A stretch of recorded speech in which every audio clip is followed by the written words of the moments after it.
Hi friends, welcome to our channel. எல்லோரும் எப்படி இருக்கீங்க? கண்டிப்பாக நல்லா இருப்பீங்கன்னு நினைக்கிறேன். இன்றைக்கி வந்துட்டு விளாக் தான். ஸோ இன்றைக்கி தம்ப்நெயில் பார்த்துட்டு எல்லாருமே பயந்துருப்பீங்க, ஐயோ டெய்லர் என்னடா மிஸ்டேக் பண்ணுறோம் அப்படின்னு சொல்லிட்டு. ஸோ கண்டிப்பாக இது மிஸ்டேக் தாங்க. நானும் அதை தான் ரெகுலராக பண்ணுறேன். பட் என்ன மாதிரி நிறைய பேர் பண்ணிகிட்டே இருப்பீங்க. ஸோ அந்த ஒரு விஷயத்தை தான் வந்து சொல்ல போகிறேன்.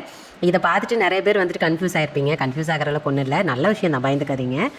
ஸோ இன்றைக்கி விளாகில் வந்துட்டு வேறு ஒன்றுமே இருக்காதுங்க. ஒரு வேளை உங்களுக்கு இந்த மாதிரி விஷயங்களை பார்க்க பிடிக்கலன்னா இந்த வீடியோ பார்க்காதீங்க, ஸ்கிப் பண்ணிக்கோங்க.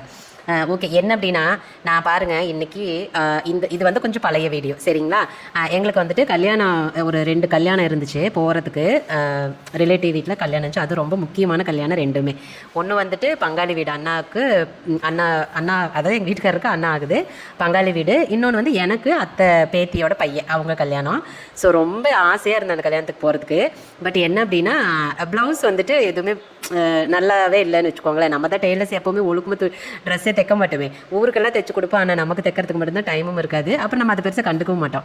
அப்படி தான் நானும்.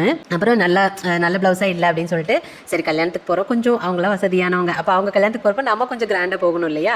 அப்புறம் இன்னொன்னா அதுக்காக கூட இல்லை, நாம் ஒரு டெய்லர் ஷாப் வச்சுருக்கோம், இவ்வளோ ஒர்க் பண்ணுறோம் நம்ம. ஸோ நம்ம கொஞ்சம் நீட்டாக போனால் தானே இவங்க வந்து நல்லா பண்ணுறாங்கன்னு வருது. அப்புறம் நம்மளே சும்மா நார்மலாக போனோன்னா என்ன இவங்க இவ்வளோ தைக்கிறா அவ்வளோ தைக்கிறாங்கிறாங்க, இவ்வளோ சிம்பிளாக ப்ளவுஸ் போட்டிருக்காங்கம்பாங்க. பத்ததுக்கு எனக்கு வந்துட்டு மற்றவங்களுக்காக நான் எப்போவுமே யோசிக்க மாட்டேன்.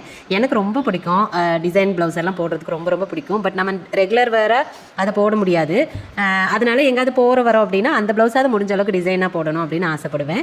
ஸோ அப்படி தான் வந்துட்டு இந்த கல்யாணத்துக்கு போகிறதுக்கு சரி 2 கல்யாணத்துக்கு ஒவ்வொரு சாரீ வந்துட்டு ரெடி பண்ணிக்கலாம். ஏன்னா சாரீ ஆல்ரெடி இருக்குது, அதுக்கு தான் வந்துட்டு ப்ளவுஸ் தைக்கணும் அப்படின்னு சொல்லிட்டு பிளான் போட்டு வச்சுருந்தேன். கடைசியில் பார்த்த கல்யாணத்துக்கே போகல, அது வேறு விஷயம். அப்புறம் இது பண்ணியிருந்தேன். ஒன்று வந்து பார்த்திங்கன்னா நம்மக்கிட்ட இப்போ நம்ம கடையில் இருக்கிற சாரீ ஒன்று எடுத்திருந்தது, எனக்கு ரொம்ப பிடிச்சது. அதை எடுத்துகிட்டு அதுக்கு வந்து சிம்பிளாக ஒரு ஆரி ஒர்க் பண்ணலாம். இப்போ ட்ரெண்டிங்கில் இருக்கிற மாதிரியான கொஞ்சம் சிம்பிளாக ஆரி ஒர்க் பண்ணலாம் அப்படின்னு சொல்லிட்டு அதுக்கு மெட்டீரியல் எடுத்துகிட்டு, சில்க் காட்டன் வந்துட்டு மெட்டீரியலாக எடுத்துகிட்டு வந்துட்டு. ஏன்னா அதில் இருந்த ப்ளவுஸ் வந்து டிசைன் ப்ளவுஸாக கொடுத்துருந்தாங்க, அந்த ஜெக்கார்டு ப்ளவுஸ் இருக்கும் இல்லைங்களா, அந்த மாதிரி. அதனால் அதில் ஆரி ஒர்க் பண்ண வேணாம் அப்படின்ட்டு தனியாக எடுத்துகிட்டு வந்துட்டேன். ஆனால் கடைசி வரைக்கும் பார்த்திங்க அப்படின்னா என்னால் அதை ஒர்க் பண்ணவே முடியல. ஏன்னா அந்த சமயத்தில் வந்துட்டு கொஞ்சம் அர்ஜென்ட் ஆர்டர் வேறு ஒன்று வந்தது. வீடு புனியாச்சனைக்கு வந்து கொடுத்துருந்தாங்க, கொஞ்சம் ஹெவியான டிசைன். அது நான் டிசைன்லாம் ஆல்ரெடி போட்டுட்டேன். ஸோ அவங்களோட ப்ளவுஸ் அவங்களுக்கே 3 நாள் ஆச்சு அந்த ப்ளவுஸ் வந்து ஒர்க் முடிக்கிறதுக்கு. ஸோ அதனால் அவங்களுக்கும் அதே டேட்டு தான். அதனால் பார்த்திங்கன்னா என்னால் என்னுடைய ஒர்க் பண்ணவே முடியல. நாங்கள் வந்து சனிக்கிழமை காலையிலேயே வந்துட்டு கல்யாணத்துக்கு போகிறேன், ஒரு 10 மணி வாக்கிலேயே கிளம்புறதா இருந்துச்சு. அந்த பொண்ணுக்கு பார்த்திங்கன்னா வெள்ளிக்கிழமை வியாழக்கிழமை தான் அவங்க வாங்கிட்டு போனாங்கன்னு நினைக்கிறேன். ஸோ வெள்ளிக்கிழமை ஒரே ஒரு நாள் தான் இருந்துச்சு. நினச்சிருந்தா வெள்ளிக்கிழமை நைட்டு போட்டு சனிக்கிழமை போட்டுருக்கலாம். ஏன்னா ரொம்ப சிம்பிளாக தான் போடுற பிளானில் இருந்துச்சு, போட்டிருக்கலாமே என்னமோ. பட் இருந்தாலும் கடைசி நேரம் எனக்கு ஒரு மாதிரி டென்ஷன் ஆகிடுச்சு. என்னப்பா எல்லாத்துக்கும் பண்ணுறோம், நமக்கு மட்டும் பண்ணவே முடியலையே அப்படின்னு சொல்லிட்டு ஒரு மாதிரி டென்ஷன் ஆகிடுச்சு. டைமும் இல்லை, ஒரு வேளை பண்ண முடியலன்னா என்ன பண்ணுறது அப்படின்னு ஒரு இது. அப்புறம் இன்னொன்று பார்த்திங்க அப்படின்னா பேட்டர்ன் ப்ளவுஸு, அது வந்து இப்போது ரீசெண்டாக அதுக்கு வீடியோ போட்டிருக்கேன்னு நினைக்கிறேன். சில்வர் கலரில் க்ரீன் கலரில் பேட்டர்ன் வச்சு போட்டிருப்பேன். ஸோ அது கண்டிப்பாக டிசைன் வீடியோ போட்டிருப்பேன். ஸோ அந்த ப்ளவுஸு அதை அப்படி தான் வந்துட்டு அது தைச்சிடலாம் அப்படின்னு சொல்லிட்டு அதுக்கும் பீஸ் எடுத்துகிட்டு வந்து வச்சுருந்தேன். பட் கடைசி வரைக்கும் அதையும் தைக்க முடியல, அது வேறு விஷயம். ஏன்னா நம்மளை பொறுத்த வரைக்கும் டெய்லர் எல்லாமே என்ன நினைப்போம், எல்லாருமே தான், இது வந்து அவங்கன்னு இல்லை, எல்லாருமே என்ன நினைப்போன்னா எந்த ஒரு ஃபங்க்ஷன் வருது இல்லை ஒரு பண்டிகை சீசனாக இருக்குது அப்படின்னா ஃபஸ்ட்டு நம்ம வந்து கஸ்டமருக்கு சீக்கிரமாக பண்ணி கொடுக்கணும், ஸ்டிச் பண்ணி கொடுக்கணும் அப்படின்னு தான் நினைப்போமே தவிர நம்ம கவனிச்சுக்கிறதே இல்லை. அது எவ்வளோ பெரிய தப்பு. அப்போ நமக்கு யார் ட்ரெஸ் வந்து ஸ்டிச் பண்ணி கொடுப்பாங்க? ஸோ நம்ம தானே பார்த்துக்கணும். அது நம்ம பண்ணுற பெரிய தப்பு தானே. ஸோ இந்த தப்பு தான் பண்ணாதீங்கன்னு சொன்னேன். அதனால் முடிஞ்ச அளவுக்கு நானுமே யோசிச்சு வச்சுருக்கேன், இனிமேட்டுக்கு முடிஞ்ச அளவுக்கு இயர்லியராகவே வந்து ஸ்டிச் பண்ணி வச்சிடலாம். முன்னாடியே அது ஃபங்க்ஷன் வருது வரல ஏதோ ஒன்று மொத்தத்தில் துணி தைச்சி வச்சுருவோம், அப்புறமா வந்துட்டு ஃபங்க்ஷன் வந்தால் போட்டுக்கிட்டே கிடக்குது அப்படின்னு வந்துட்டு யோசிச்சு வச்சிருக்கேன். பட் அது எந்த அளவுக்கு வந்துட்டு ஒர்க் அவுட் ஆகுதுன்னு எனக்கு தெரியல. ஏன்னா இப்போ நமக்கு வந்து நார்மலாக ஓரளவுக்கு நல்லா நிறையா கஸ்டமர்ஸ் வந்துட்டே இருக்காங்க, நிறைய ஆர்டர்ஸ் இருந்துகிட்டே இருக்குது. அப்படிங்கிறப்போ நமக்கு அந்த டைமை ஒதுக்கவே முடியறது இல்லைங்க. நினச்சா கூட ஒதுக்க முடியறதில்ல. நம்ம மனசில் அடடா இதை பண்ணி கொடுத்துட்டு அதுக்கப்புறம் நம்ம இதை ஸ்டிச் பண்ணிக்கலாம், இதை முடிச்சுட்டு பண்ணிக்கலாம்னு சொல்லிட்டு அப்படியே டிலே பண்ணிகிட்டே போகிறோமே தவிர இல்லை நம்ம இதை பண்ணிக்கலாம் அப்படின்னு சொல்லிட்டு நம்ம பண்ணுறதே இல்லை.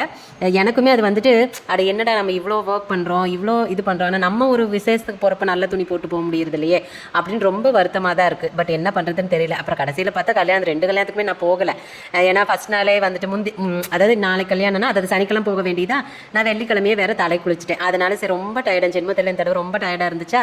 நல்ல சோறு தின்னா தானே டயர்ட் இல்லாமல் இருக்கும். அப்புறம் இப்படியே இப்போ வருஷ கணக்கு நல்ல சோறு திங்காமல் இருந்து அப்புறம் 2 கைகள் சாவாது பின்னிட்டு பண்ணும். அதனால் ரொம்ப டயர்டாக இருந்துச்சு, என்னால் முடியல. அப்புறம் அதனால் நான் வரலான்ட்டேன். அப்புறம் அவங்க தான் அண்ணாவும் பாப்பா வந்து கல்யாணத்துக்கு, ஏன்னா பாப்பாக்கு அந்த அன்றைக்கி லீவுங்கிறதுனால பாப்பா தான் கூட்டிகிட்டு போனாங்க. அக்காங்க எல்லோரும் வந்திருந்தாங்க, அக்கா தங்கச்சி அவங்க வீட்டில் எல்லோரும் 2 பேர் வந்திருந்தாங்க. நான் மட்டும்தான் போகவே இல்லை. எனக்கு ரொம்ப சங்கடமாகவும் இருந்துச்சு. ஆனால் கொஞ்சம் உடம்புக்கு முடியல. நல்லா இருந்தால் கிளம்பி இப்போ வேறு ஏதாவது ப்ளவுஸ் அட்ஜஸ்ட் பண்ணி போட்டு போயிருப்பேன். பட் என்னால் ரொம்ப முடியல அப்படின்னு சொல்லிட்டு போகல. அப்புறம் ஒரு சின்ன வருத்தம், சரி நமக்கு இந்த ப்ளவுஸே தைக்க முடியல. உண்மையில அது ரொம்ப சின்ன அண்ணா கிட்ட சொல்லி புலம்பிகிட்டே இருந்தேன். அப்புறம் அண்ணா சொன்னாங்க, நானும் சொல்கிறேன்ல நீ முன்னாடியே ஏதாவது பண்ணினாலும் சரி தான், இதை முடிச்சுட்டு பண்ணிக்கலாங்கிற. அப்புறம் நானும் மறந்துடுறேன். நான் என்ன பண்ணுவேன்னா அண்ணாட்ட தான் சண்டைக்கு போவேன். ஏன்னா நமக்கு இளைச்சவாய் அவங்க தானே, அவங்ககிட்ட தான் சண்டைக்கு போவேன். எல்லாத்துக்கும் தைக்கிறேன், எனக்கு மட்டும் துணியை தைக்கிறது இல்லை, நான் மட்டும் எங்கே போனாலும் பிச்சு காய்ச்சி எடுத்து தான் போகிறது, எனக்கு மட்டும் ப்ளவுஸை தைச்சு தர மாட்டேங்க, நான் தான் வேலை செய்யணும், முன்னாடியே நீங்கள் கொஞ்சம் ஞாபகப்படுத்த மாட்டீங்களா, நீங்களும் வேலைன்னா வேலையை மட்டும் தான் பார்க்குறீங்க, வீட்டில் இருக்கிறவங்களை கண்டுக்கிறதே இல்லை அப்படின்னு அவர்கிட்ட தான் சண்டைக்கு போவேன்.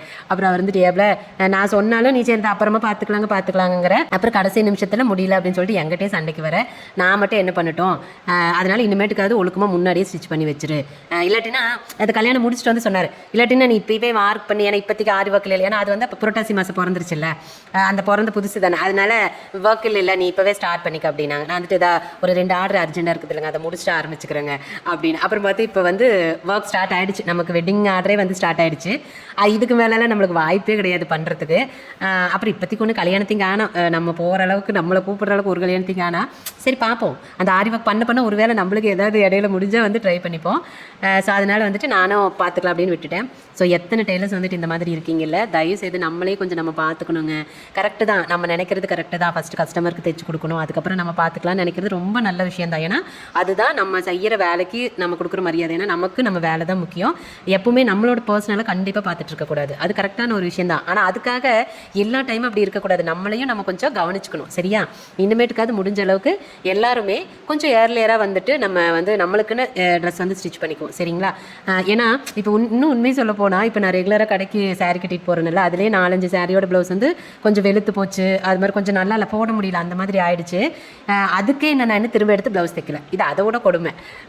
ஈரோடு போகிறப்பெல்லாம் எடுத்துகிட்டு வரலாம் அப்படின்னு நினைப்பேன். அப்புறம் அண்ணா அந்த சரி அமௌண்ட் கம்மியாக இருக்குல்ல, பார்த்துக்கலாம், நெக்ஸ்ட் டைம் எடுத்துக்கலாம், நீ இப்போதைக்கு கஸ்டமர் கிடக்கிறது லைனிங் அந்த தேவையானதை மட்டும் எடுத்துக்கோ அப்படிம்பாங்க. சரி அப்படின்ட்டு எடுத்துகிட்டு வந்துடுவேன். அப்புறம் மறுபடியும் இப்போ காசு இருக்கிற சமயம் நமக்கு போகிற வேலை எதுவும் இருக்காது, நமக்காகலாம் தனியாக பாருங்க, நம்ம ஒரு கஸ்டமருக்காக மெட்டீரியல் எடுக்கணும்னா கூட ஓடிடுவேன் நான், எங்க அவங்களுக்கு ப்ளவுஸ் எடுக்கணுங்க டைம் ஆச்சு அப்படின்னு ஓடிடுவேன். ஆனால் நமக்கு துணி எடுக்கணுங்கிறப்ப போய்க்கலாங்க, யாருக்காவது துணி எடுக்க போகிறப்ப போய்க்கலாம், இதுக்குன்னு யார் தனியாக போகிறா எப்படி, இதுதான் உண்மையாலுமே நம்ம செய்கிற பெரிய முட்டாள்தனம். ஸோ அப்படி நானுமே வந்துட்டு போகவே மாட்டேன். ஸோ அதனால் இப்போ ரெகுலராக கட்டுற சாரிக்கே வந்துட்டு ப்ளவுஸ் கிடையாது. நானும் சில ப்ளவுஸ் எல்லாம் போடவே கூடாது, கன்றாவி இதெல்லாம் எப்படி கடையில் போட்டு போகிறது அப்படின்னு நினைக்கிறேன். அப்புறம் வேறு வழி இல்லாமல் திரும்ப அதே தான் போட்டுக்கிட்டும் போகிறேன்.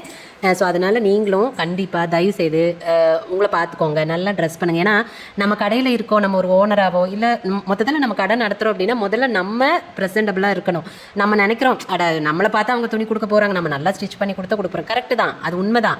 ஆனாலும் கூட நம்ம வந்து நமக்கு அது ஒரு கான்ஃபிடென்ட் இல்லைங்களா, நம்ம நல்லா ட்ரெஸ் பண்ணால் நமக்கு ஒரு கான்ஃபிடென்ட் கொடுக்கும் இல்லைங்களா. ஸோ அதுக்காகவாது நம்ம நல்லா ட்ரெஸ் பண்ணணும். ஸோ நம்மளும் அழகாக இருக்கணும். அப்போ நம்மளாம் எப்போ நம்மளை அழகுபடுத்திக்கிறது, அதனால நம்மளும் வந்து நீட்டாக இருக்கணும். அதனால கொஞ்சம் நம்மளையும் பார்த்துக்கணும். சரிங்களா, ஏன்னா எனக்கு தெரிஞ்சு இங்கே லோக்கலில் டெய்லர்ஸ் நிறைய டெய்லர்ஸ் இருக்காங்கல்ல, அதில் ஒரு டெய்லர் இருக்காங்க.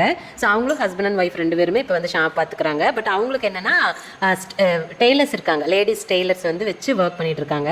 ஸோ அவங்க வந்து நம்ம கஸ்டமர் வந்து அவங்களுக்கு தெரிஞ்சவங்க, அவங்க நான் சொல்லுவாங்க எப்பாவது பேசுகிறப்போ இந்த மாதிரி ஏதாவது நல்ல க்ளோஸாக பேசுவாங்களா. ஸோ அப்போல்லாம் வந்து நம்ம எதாவது சொல்கிறோம், இந்த மாதிரி ஃபங்க்ஷனுக்குங்க நான் தைக்கவே இல்லை அப்படி எதாவது சொல்கிறோம் இல்லையா, தைக்கிறதுக்கு நேரமே இல்லைன்னா அப்போ அவங்க சொல்லுவாங்க, என்னங்கக்கா நீங்கள் எப்போ பாரு உங்களை பார்த்துக்கவே மாட்டேங்கிறீங்க. அந்த அக்கெல்லாம் வந்துட்டு அவங்களுக்கு ஏதாவது ஃபங்க்ஷன் அப்படின்னா அவங்க முன்னாடியே ஸ்டிச் பண்ணி வச்சுருவாங்கக்கா. ஒவ்வொரு தடவும் அவங்க வந்துட்டு வெளியில் போகிறப்போ அவ்வளோ நீட்டாக ட்ரெஸ் பண்ணிட்டு போவாங்க. அவங்க ப்ளவுஸ் எல்லாம் பார்த்திங்கன்னா அவ்வளோ சூப்பராக இருக்கும். எங்களுக்கே வந்து ஆசை இருக்கு, ஏன்னா அவங்க வந்து நல்லா கலராக அழகாக முடியெல்லாம் நீளமாக சூப்பராக இருப்பாங்க. எனக்குமே அவங்களை ரொம்ப பிடிக்கும். ஸோ அதனால் வந்துட்டு அப்படியெல்லாம் அவங்க போவாங்கக்கா. அப்படிங்கிறப்ப நீங்கள் ஏன்க்கா இந்த மாதிரி இருக்கீங்க, நீங்களும் அந்த மாதிரிலாம் பண்ணிக்கோங்கக்கா அப்படிம்பாங்க. அப்போ நான் சொல்லுவேன், பார்க்கலாம்டா பண்ணிக்கலாம், எனக்கும் ஆசை தான், சரி பார்க்கலாம், நெக்ஸ்ட் டைமாவது கொஞ்சம் நல்லா வந்து ட்ரெஸ் பண்ணி ட்ரை பண்ணுறேன் அப்படிம்பேன். ஸோ அதுக்கு சொல்லுங்க அவங்க, அதாவது நம்ம வேலை இருக்கதாங்க செய்யும், பட் அந்த அக்கா அதெல்லாம் பார்க்க மாட்டாங்க, வேலை செய்வாங்க, அவங்களும் நிறைய வேலை செய்கிறாங்க தான், இருந்தாலும் அவங்களே அவங்க வந்து பார்த்துப்பாங்க அப்படிம்பாங்க. ஏன்னா இன்னொன்று என்ன, மேபி அவங்களுக்கு வந்து டெய்லர்ஸ் இருக்கிறதுனால யார்கிட்டையாவது கொடுத்து கட் பண்ணி கொடுத்தா யாராவது ஒருத்தர் தைச்சு கொடுத்துட்டு போகிறாங்க, அது ஒன்றும் பிரச்சனை இல்லை. பட் நமக்கு அப்படி இல்லையே, நம்ம ஒருத்தரே பண்ணுறதுனால நமக்கு கஸ்டமரோட துணிவே தைக்க நீங்கள் நேரம் பற்ற மாட்டேங்குது, அப்புறம் நம்ம துணி எங்கே தைக்கிறது. ஸோ அப்படின்னு அசால்ட்டாக விட்டுரும். அதே மாதிரி அண்ணாவும் சொல்லுவாங்க, அவங்க ஈரோட்டில் தைக்கிறப்ப வந்து அந்த கடைக்காரக்கா வந்து அப்படி தான், அவங்க வந்து அவங்களும் இப்படி தான் ஆள் வச்சு டெய்லர் வச்சு செய்யறதுனால அவங்களும் வந்துட்டு அடிக்கடி புது ட்ரெஸ் நம்ம அவங்ககிட்டே தைப்பாங்களாமா, புது ட்ரெஸ் வந்து தைச்சு போடுவாங்க, அதாவது டாப்பெல்லாம் நிறைய போடுவாங்களாம். ஃபங்க்ஷன் போகிறாங்க அப்படின்னா முன்னாடியே வந்துட்டு டிசைன்லாம் வந்து ஸ்டிச் பண்ணி ப்ளவுஸ் எல்லாம் வந்து ஸ்டிச் பண்ணி வச்சுக்குவாங்களாமா. ஸோ அண்ணாவும் சொல்லுவாங்க, அவங்களாம் அப்படி தான் பண்ணுவாங்க. அப்படி பார்த்தா எல்லாருமே என்ன பழைய சீலையே கட்டிட்டு போகிறாங்க, நம்ம தான் 10 வருஷம் 5 வருஷமாக வச்சிருக்கிற புடவையை இன்னும் கட்டிட்டு இருக்கிறோம், அவங்களாம் புதுசு புதுசாக கட்டுறாங்க, அப்புறம் ப்ளவுஸ் தைக்கிறது அவங்க எப்படி கட்டுவாங்க? ஸோ அதனால் அவங்களாம் அந்த மாதிரி தான் பண்ணுறாங்க. நீ முடிஞ்ச அளவுக்கு கொஞ்சம் முன்னாடியே ஒன்றுமே விசேஷம் வராட்டி போச்சு அது தைச்சு வச்சுக்கோ, அப்புறம் வந்தால் கட்டுனா கிடக்குதுன்னா அப்படிம்பாங்க.